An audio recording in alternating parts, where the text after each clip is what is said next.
ಆಯ್ all.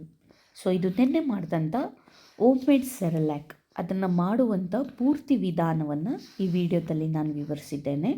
ಮೊದಲು ಒಂದು ಬಟ್ಲಿಗೆ 2 ಗ್ಲಾಸಷ್ಟು ನೀರು, ನಾನಿಲ್ಲಿ ಮಾಡ್ತಾ ಇರುವಂಥ ಪ್ರಮಾಣ 11 ತಿಂಗಳ ಮಗುವಿಗೆ ಮಾಡ್ತಾ ಇರುವಂಥ ಪ್ರಮಾಣ. ನಾನು ಇಲ್ಲಿ ಆ ನೀರಿಗೆ 1 ಚಿಟಿಕೆ ಉಪ್ಪನ್ನು ಹಾಕಿದ್ದೇನೆ.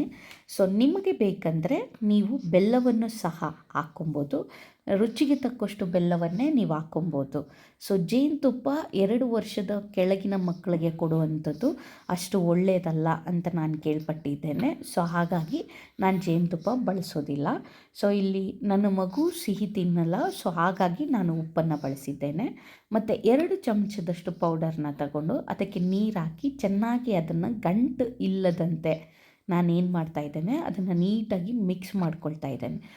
ಗಂಟು ಬರಬಾರ್ದು, ಪೂರ್ತಿ ಗಂಟು ಇಲ್ಲದಂತೆ ಸರಾಗವಾಗಿ ನೀವು ಮಾಡ್ಕೊಬೋದು. ತುಂಬ ನೀರನ್ನು ಹಾಕ್ಕೊಬೇಡಿ.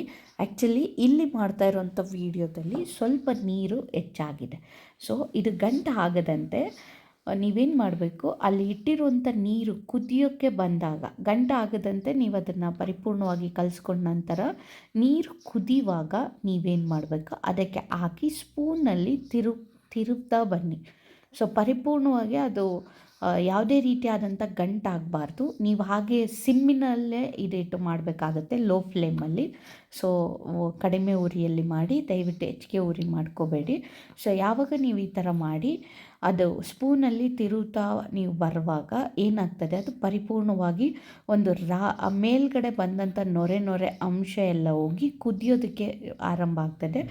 ಸೊ ಅದು ಚೆನ್ನಾಗಿ ಕುದ್ದಿ ಹೋದ ನಂತರ ಮೇಲ್ಗಡೆ ಇದ್ದಂಥ ನೊರೆ ಅಂಶ ಎಲ್ಲ ಹೋದ ನಂತರ ನೀವಿಲ್ಲಿ ನೋಡ್ಬೋದು ಪರಿಪೂರ್ಣವಾಗಿ ಯಾವುದೇ ಗಂಟಿಲ್ಲದಂತೆ ಒಂದು ಸಜ್ಜಿಗೆ ರೀತಿ. ಆದರೆ ಇಲ್ಲಿ ಸ್ವಲ್ಪ ನೀರು ಜಾಸ್ತಿ ಆಗಿದೆ, ನೀವು ನೀರು ಕಡಿಮೆ ಹಾಕ್ಕೊಳ್ಳಿ.